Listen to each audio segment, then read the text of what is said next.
Ben senden daha güzel dans ediyorum. Ben. Arkadaşlar ben niye yapıyorum? Senem diyen beğensin. Benim diyen, ben diyen abone olsun.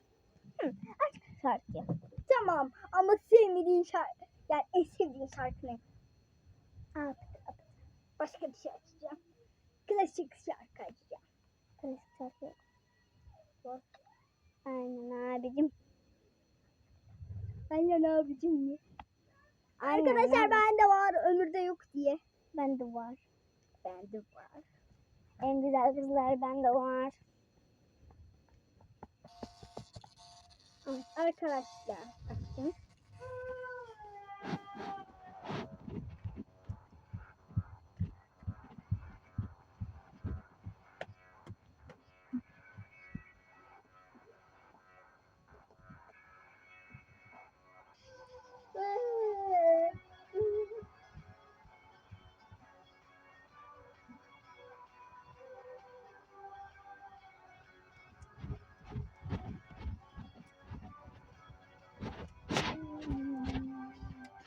Seviyorum, sevmiyorum.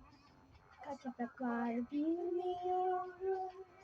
Ama sen kopardın baktı.